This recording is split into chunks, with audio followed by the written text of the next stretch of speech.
Hello my dear students, welcome again to the channel. और आज के इस वीडियो में हम देखेंगे एट्रीब्यूट्स ऑफ डेटा फ्रेम। हमने देख चुका है डेटा फ्रेम किस तरीके से क्रिएट किया जाता है, हमने देख चुका है डेटा फ्रेम किस तरीके से एक्सेस किया जा सकता है, हमने देख चुका है कि डेटा फ्रेम में किस तरीके से iLock और लॉक मेथड को यूज किया जाता है। और इसके अलावा आज जो बचा हुआ है, आज हम पढ़ने वाले हैं एट्रीब्यूट्स ऑफ डेटा फ्रेम। तो चलिए शुरू करते हैं। तो आज हम इन 10 प्रकार के एट्रीब्यूट्स पढ़ने वाले हैं, तो पूरी वीडियो को लास्ट तक जरूर देखना।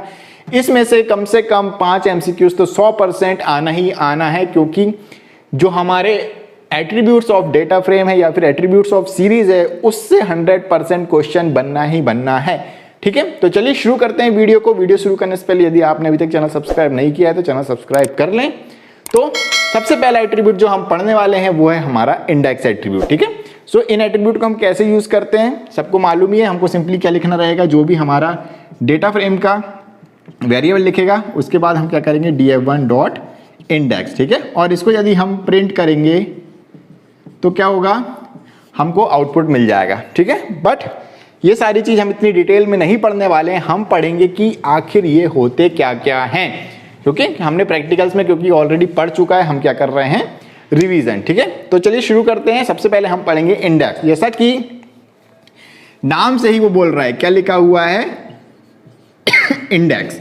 ठीक है, सो याद करना, जब हमने सीरीज पढ़ा था, तो सीरीज पढ़ा था जब, तो हमने क्या देखा था कि इंडेक्स किसको बोला जाता है। इंडेक्स बोला जाता है जो चीजें कहाँ लिखी रहती है, जो लिखी रहती है इस तरफ। ठीक है, जो कि हमारे कहाँ पे रहती है, रो वाइज जो भी इंडेक्स रहती है उसको असली में वही होती है हमारी इंडेक्स। ठीक है, इसी को क्या बोला जाता है, हमारे रो इंडेक्स। ठीक है, यानी कि ये क्या है, हमारे रो इंडेक्स। ये क्या है, हमारे रो इंडेक्स। तो हमेशा याद रखना, जब भी हम df1.index लिखेंगे तो हमें क्या मिलने वाले हैं, रो इंडेक्स मिलने वाले हैं। यानी कि मैंने यहाँ पे एक डेटा फ्रेम बना रखा है।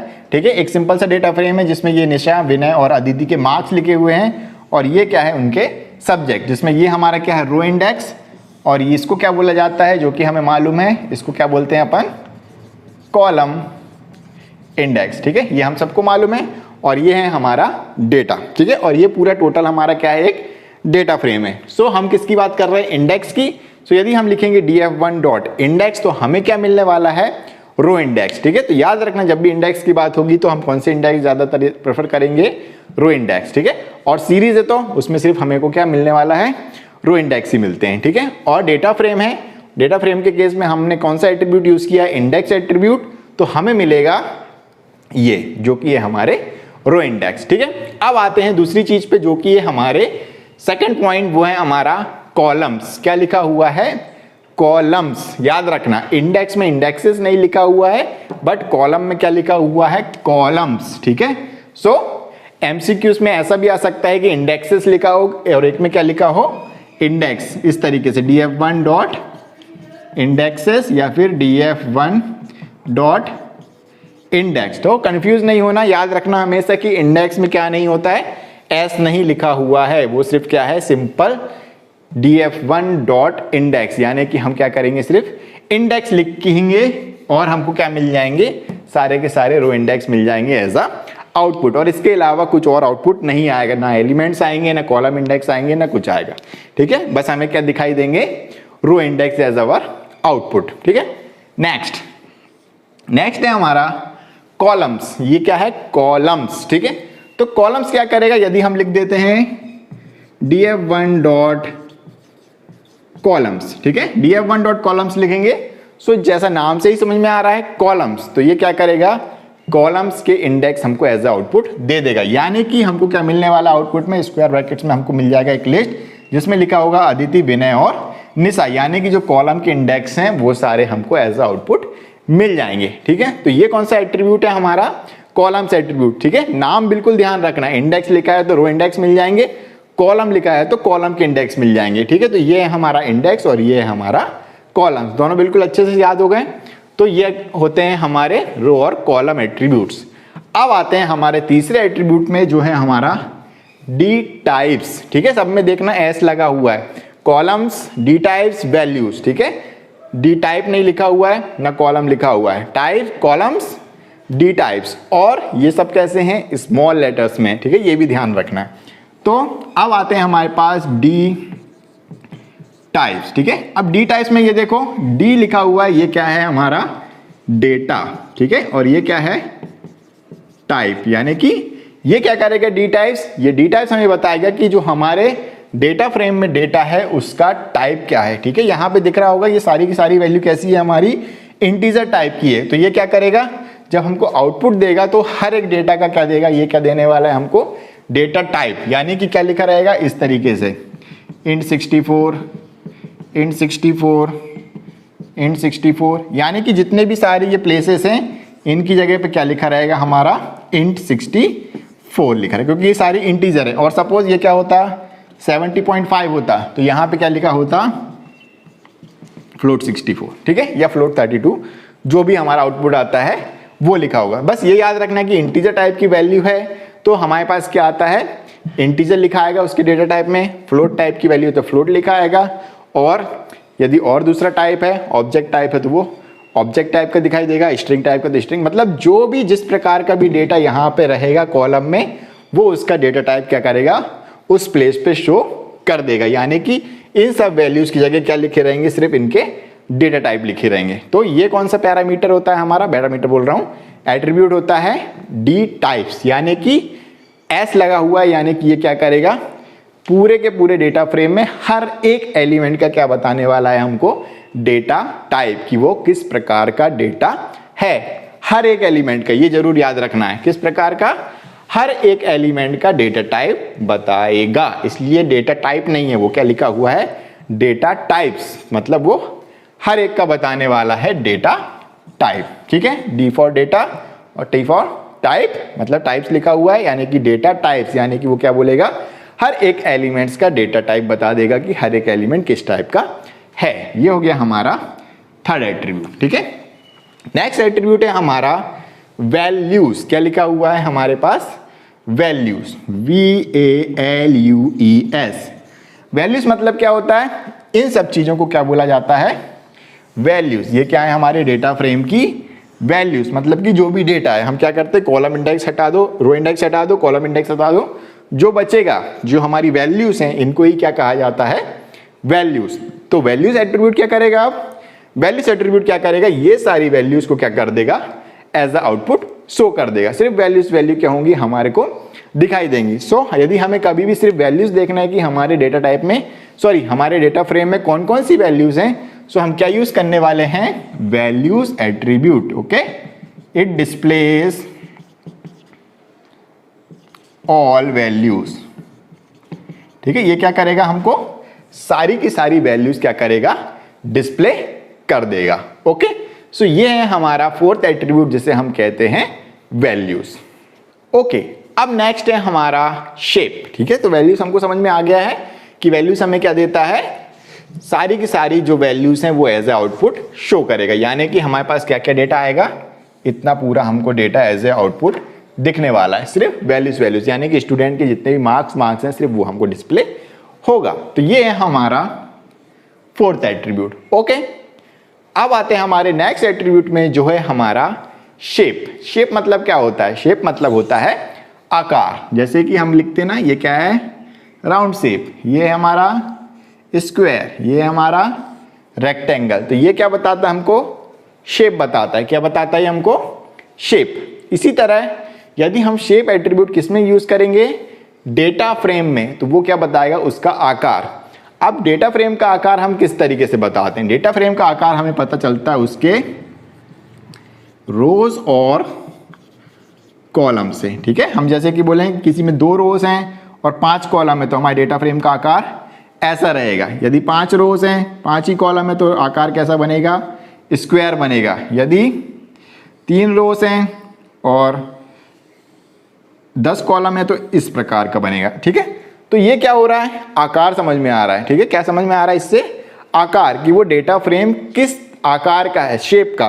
तो हमें क्या रिटर्न मिलेगा जब भी हम क्या एट्रीब्यूट लगाएंगे df1.shape लिखेंगे तो वो हमको क्या देगा number of rose and columns in data frame, कि हमारे डेटा फ्रेम में कितनी रोज और कॉलम है वो एक ब्रैकेट में यानी कि राउंड ब्रैकेट में लिखा रहेगा इस तरीके से 3,5। तो हम समझ जाएंगे कि हमारे डेटा फ्रेम में 3 रोज हैं और 5 क्या है कॉलम्स है। ठीक है, तो इससे हमने क्या समझा कि जो हमारा डेटा फ्रेम है वो किस तरीके का दिखाई देगा, उसका शेप ऐसा है। ठीक है, तो समझ में आया शेप। और इतना एग्जांपल मैंने इसलिए बताया क्योंकि हमेशा शेप और साइज में बच्चे कंफ्यूज रहते हैं, इसलिए मैंने बोला कि शेप में हमको क्या मिलेगा, उसका शेप। और शेप कैसे पता चलेगा, कब पता चलेगा हमको शेप?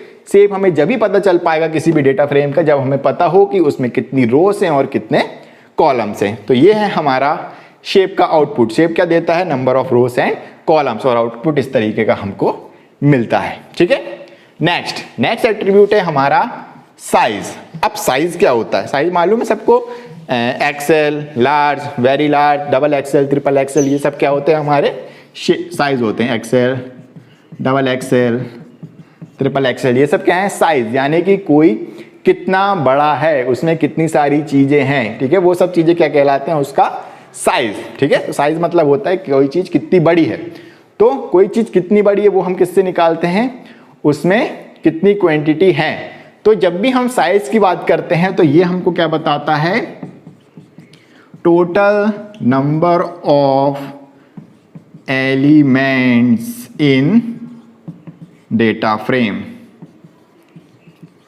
ठीक है, यानी कि ये बताएगा कि हमारे जो डेटा फ्रेम है उसमें टोटल नंबर ऑफ एलिमेंट्स कितने हैं, तो हमें क्या पता चल जाएगा, उसका साइज, उसका आकार, कि वह कितना बड़ा है। ठीक है, शेप तो हमें किससे पता चलता है, रोस और कॉलम से, कि रो इतनी है, कॉलम इतने हैं, तो इसका शेप पता चल गया कि लंबा ज्यादा है, चौड़ा ज्यादा है, तो रोस और कॉलम पता रहेंगे तो हमें क्या मिल जाएगा, उसका शेप।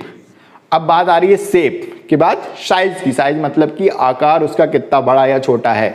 ठीक है, कितना बड़ा है, तो क्या बोलेंगे हम, साइज क्या बताएगा, total number of elements in data frame. ठीक है, ये मैं इसलिए बता रहा हूं ताकि आप कभी कंफ्यूज ना हो शेप और साइज एट्रीब्यूट के बीच में। ठीक है, तो ये हो गया साइज। तो अब हमारे यदि इस केस में देखें तो क्या होगा इसका साइज, तो टोटल नंबर ऑफ एलिमेंट्स कितने होंगे, 1 2 3 4 5 6 7 8 9 10 11 12 13 14 15। तो हमारा साइज क्या आएगा, जब भी हम आउटपुट करेंगे तो हमको क्या मिलेगा, 15 एज अवर आउटपुट। क्या आएगा, 15। ये किसका आउटपुट आने वाला है, df1 डॉट साइज का आउटपुट क्या आएगा, 15। ठीक है, अब हर एक को काउंट्स करने की भी जरूरत नहीं है।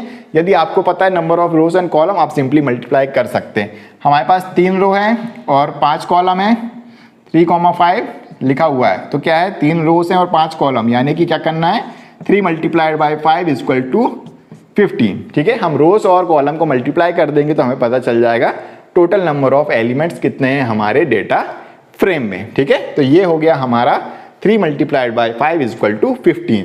सो साइज एट्रीब्यूट क्या देगा, total number of elements in a data frame. ठीक है, सो ये हो गया हमारा खत्म। अब आते हैं जो हमारा नेक्स्ट एट्रीब्यूट है वो है टी। टी के बारे में सबसे इंपॉर्टेंट बात यह है कि जो टी है वही इकलौता ऐसा एट्रीब्यूट है जो कैसा लिखा जाएगा, कैपिटल में। याद रखना, ये मैंने अच्छा बड़ा लिख दिया है, ऐसा टी।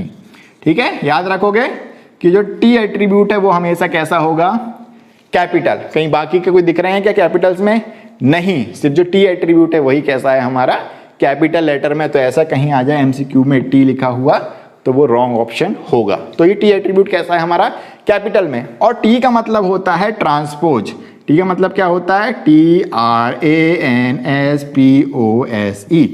ट्रांसपोज। और ट्रांसपोज का मतलब क्या है कि ये जो हमारा डेटा फ्रेम है ये हो गई हमारी कॉलम और ये हो गई हमारी रो। हमें मालूम है इसको क्या कहते हैं, कॉलम कहते हैं, और इसको क्या कहते हैं, हमारी रोज कहते हैं। ठीक है, बट यदि हम क्या करते हैं, यदि इस डेटा फ्रेम को क्या कर देते हैं, ट्रांसपोज, तो ट्रांसपोज में क्या होता है, हमारी जो रो होती है वो कॉलम बन जाती है और कॉलम क्या बन जाती है, रो बन जाती है। फॉर एग्जाम्पल यदि मैं इसी को चेंज कर दूं तो हमेशा क्या होगा, ये हो जाएगा फिजिक्स, ये हो जाएगा केमिस्ट्री और ये हो जाएगा मैथ्स और इधर क्या जाएगा, आईपी आ जाएगा। ठीक है, तो ये क्या हो गए, जो हमारे ऐसे लिखे हुए थे, इसके बाद इंग्लिश भी है, यहाँ लिख दे रहा हूँ। ठीक है, तो ये क्या हो गए, ऐसे आ जाएंगे। और जो हमारे आदित्य, विनय और निशा है ये क्या बन जाएंगे, इधर आ जाएंगे, अदिति, विनय और निशा। ये क्या हो गया, अब जो हमारे रोज थे वो कॉलम बन गए और जो कॉलम थे वो रोज बन गए।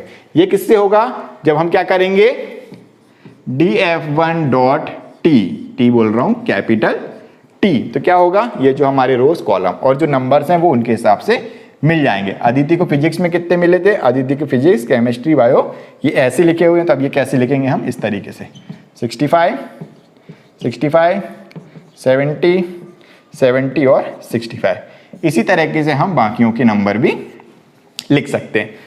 याद रखने वाली चीज क्या है कि जो ट्रांसपोज एट्रीब्यूट है वो क्या करने वाला है, जो भी हमारा डेटा फ्रेम है उसको क्या कर देगा, ट्रांसपोज, यानी कि रो कॉलम बन जाएंगे और कॉलम क्या बन जाएंगे, रो बन जाएंगे। ठीक है, तो ये हो गया हमारा ट्रांसपोज एट्रीब्यूट और ये कैपिटल लेटर में लिखा जाता है। नेक्स्ट है हमारा हेड के बारे में कई बार पढ़ा चुका हूं, सैंपल पेपर में भी आया है इससे रिलेटेड क्वेश्चन कि अब हेड और टेल क्या करते हैं, ये एट्रीब्यूट्स में ही आते हैं। ठीक है, ये कैसा है, हेड और इसमें ब्रैकेट लगे हुए हैं राउंड और इसके अंदर लिखा है एन। एन का मतलब होता है ये कैसी वैल्यू लेता है, इंटीजर। कैसी वैल्यू लेगा ये, इंटीजर वैल्यू लेगा। ठीक है, अब हेड कहां होता है, सिर होता है हमारा ऊपर। ठीक है, तो हेड होता है ऊपर, तो यदि हम इसमें लिखने वाले हैं हेड, यदि हम इसमें लिखते हैं df1 जो कि हमारा डेटा फ्रेम का वेरिएबल है, और ये डॉट थोड़ा बड़ा लगा दूं, वीडियो में आता नहीं है, हेड, और इसमें मैंने लिख दिया 2, जो n है उसकी जगह मैंने क्या लिख दिया है 2, लाइन खींचे रहने देना तो और अच्छा लगेगा, n की जगह मैंने क्या लिख दिया है 2 लिख दिया है। तो ये क्या करेगा, हेड फंक्शन क्या करेगा, जो ऊपर है यानी कि सिर की तरफ से कितनी वैल्यूज या कितनी रोज निकाल के दे देगा, हमको 2 निकाल के दे देगा। तो जो हमारा आउटपुट आने वाला है वो क्या आएगा, फिजिक्स और केमिस्ट्री, यानी कि जब आउटपुट आने वाला है तो उसमें हमारे पास डेटा फ्रेम क्या आएगा, फिजिक्स और केमिस्ट्री आने वाला है, और ऊपर अदिति, विनय और निशा रहेंगे। ठीक है, और जो भी हमारी वैल्यूज हैं वो रहेंगी। कहने का मतलब ये है कि कौन से 2 डेटा आने वाले हैं, 0 और 1, यानी कि ऊपर की 2 रो जो 0 और 1 इंडेक्स पे हैं सिर्फ 2 आएंगे। ठीक है, तो यदि यहाँ पे क्या लिखा हुआ है 2, तो ऊपर से कितनी रोस आएंगी, 2 रोस आएंगी। यदि यहाँ लिख दूंगा मैं 3, तो ऊपर से कितनी रोस आएंगी, 1, 2 और 3, यानी कि यहाँ पे किसका डेटा भी आएगा, मैथ्स का डेटा भी आएगा। तो हेड फंक्शन क्या करता है, हेड फंक्शन क्या करता है, फंक्शन बोल रहा हूं, ये एट्रीब्यूट है। ठीक है, तो ये हेड एट्रीब्यूट क्या करता है, जितनी वैल्यू हम n में देते हैं उतनी वैल्यू वो हेड से यानी कि ऊपर से वो उतनी रो हमको निकाल कर दे देता है एज अ आउटपुट। तो ये क्या है हमारा हेड फंक्शन। ठीक है, हो गया क्लियर, बहुत आसान था, ये तो हेड लिखा हुआ है। अब आते हैं टेल फंक्शन पे। लास्ट वीडियो में मैंने बोला था कि टेल नीचे होती है। ठीक है, नीचे होती है टेल, तो हमारी तो टेल होती नहीं है, तो किसकी होती है टेल नीचे, बंदरों की। तो बंदरों की टेल से याद रखना कि जब भी हम टेल फंक्शन लिखते हैं और टेल में जितनी वैल्यू दे देते हैं उतनी वैल्यू वो नीचे से निकाल के दे देगा। ठीक है, तो टेल कहाँ होता है, नीचे। तो कहाँ, यहाँ पे हम क्या लिखते हैं, यदि हम लिख देते हैं df1 डॉट टेल, क्या लिखा हमने, टेल, क्या लिखा, df1 डॉट टेल, और इसमें भी है क्या, n में हम जितनी वैल्यू देंगे उतनी वैल्यू नीचे से निकाल के दे देगा। यानी कि यदि मैंने लिखा df1 डॉट टेल और इसमें मैंने लिखा 2, तो ये क्या करेगा, नीचे हमारा डेटा फ्रेम देखो, नीचे की कौन सी 2 रोज हैं, आईपी और इंग्लिश वाली, तो इसका आउटपुट क्या जाएगा, आईपी और इंग्लिश, और साथ में जो पूरा डेटा है, और ऊपर के जो हमारे अदिति हैं और हमारी विनय है और हमारे पास और कौन है, निशा है। ठीक है, ये तीनों आएंगे और उनके डेटा भी आएंगे। तो कहने का मतलब क्या है, हेड फंक्शन ऊपर से जितनी रोज हम उसमें देंगे पैरामीटर में उतनी रोज निकाल के दे देगा, और टेल फंक्शन या टेल एट्रीब्यूट क्या करके दे देगा, जितनी यहाँ पे वैल्यू देंगे उतनी रो यहाँ से नीचे से हमको एज आउटपुट दे देगा। और अब है हमारा लास्ट जो कि है हमारा एम्प्टी एट्रीब्यूट। अब एम्प्टी एट्रीब्यूट देख लेते हैं क्या होता है। एम्प्टी से मतलब होता है खाली। सो एम्प्टी एट्रीब्यूट क्या करता है, सिर्फ ट्रू और फॉल्स रिटर्न करता है, यानी कि वह हमें बताता है कि जो हमारा डेटा फ्रेम है वो खाली है या नहीं है। यदि हमने लिखा df1 डॉट एम्प्टी, तो ये क्या रिटर्न करेगा, यदि हमारे डेटा फ्रेम में एक भी एलिमेंट्स नहीं है तो ये रिटर्न करने वाला है हमको ट्रू, और यदि जैसा कि इस केस में है हमारे पास डेटा में वैल्यूज भी हैं तो ये हमको क्या रिटर्न करेगा, फॉल्स, यानी कि हमारा जो डेटा फ्रेम है वो खाली नहीं है। और यहाँ पे खत्म होते हैं हमारे 10 के 10 एट्रीब्यूट।